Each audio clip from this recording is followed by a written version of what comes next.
Nerazzurri fans from all over the world, welcome to the Interglobe for this Inter-Verona 1-0 match.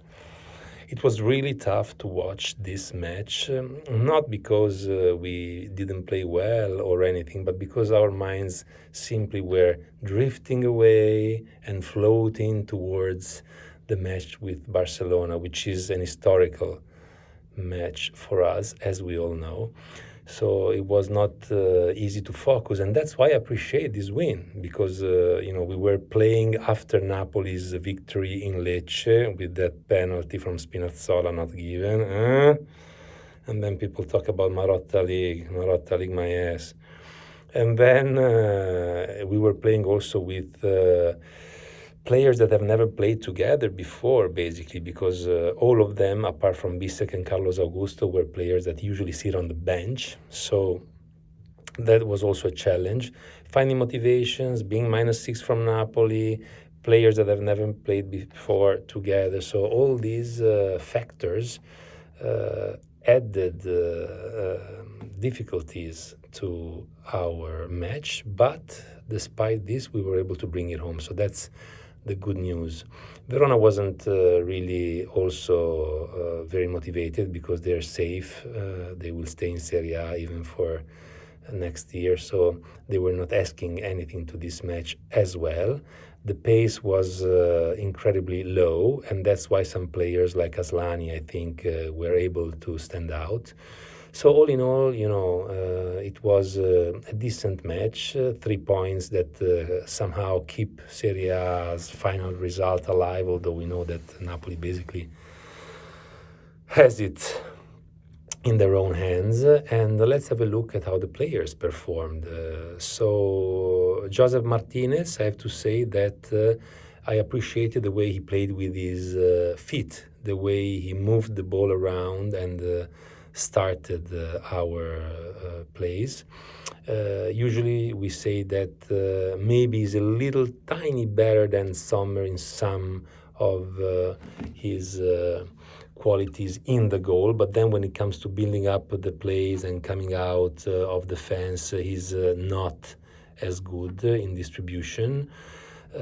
Yet yesterday I really appreciated the way he distributed the ball, and he was seldom keeping the ball in his feet. He was just pum, pum, pum, giving it away with the first touch, and in a nice way. So I have to say that this is something that I'm seeing in him as a possible growth point, and so I think because he's going to be most likely the goalkeeper of the future, this is something good for us, that he's embracing, learning, and growing under this point, which is crucial for Simone.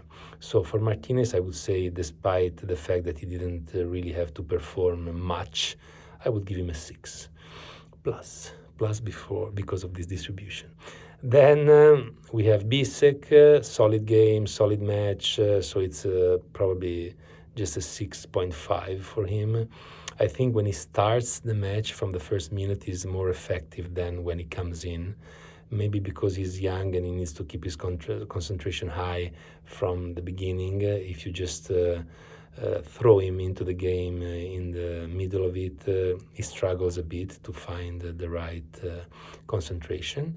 De Vrij, I mean, 7 because he didn't have much to do, but everything he did it well. And also I want to give him a 7 because he's that kind of player that's always on the bench, just comes in when we need him, but he never speaks to the press, lamenting the fact that he's not playing. He's so professional, he's so precise, he never has the concentration deficit during the game. He's really amazing. What a professional. I love him. So that's a 7 for him. Carlos Augusto also 7 because he played the whole game, despite having played the game with Barcelona, the first leg, part of it at least. And so he found the right motivation to be on the pitch and to deliver. So I really enjoyed the way he played. Darmian, 6.5, always good, always something that you can count, somebody that you can count on. Frattesi, 6, because honestly, this was not the kind of game where he can perform well. He requires matches in which we are attacked and we can counter attack, and in those occasions, it's fantastic in being aggressive with the spaces that are left open by the opponents. But in this case, in a match in which basically Inter dominated and had the ball most of the times, and we were in the Verona's territory most of the time, he struggles a lot.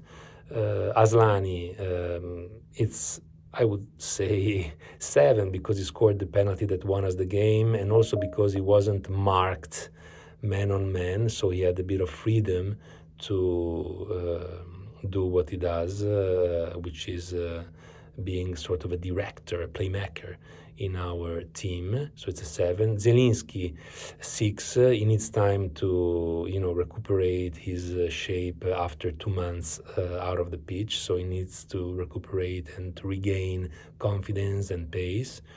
Zaleski, for me, one of the best. I want to give him a 7 plus, because we rarely see players that dribble in Inter, but we've seen that a lot in the match with Verona, and sometimes it went well, sometimes it didn't, but it's just a breath of fresh air to see somebody who dribbles, and he also crosses fairly well. So I would say that he was probably the best player for me in Inter yesterday. Arnautovic, 5.5, nothing special. He's just, old and ready to go. It's a miracle that he delivered well in 4 or 5 games recently, but he just doesn't have it. Correa is a 6 for me. He didn't do poorly. For the players that came on, Di Marco, 6, Mkhitaryan, 6, Acerbi, I wouldn't even give a vote to him because he played only 5 minutes, and Taremi, 6 minus, because you never notice him basically. And Inzaghi, 7. Not easy to motivate the squad with such a game, but he did it properly. The only criticism is that he didn't save some energies for Carlos Augusto, who I think will be crucial in the match with Bayern. Maybe not from the Barcelona, maybe not from the beginning, but for sure during the match. And so that's all. Now let's think about the match that can change our history. Inter-Verona 1-0. That's all for today's video. If you enjoyed it, please punch the like button and subscribe. That would be very important for me. And as always, I love you. Forza Inter. Ciao.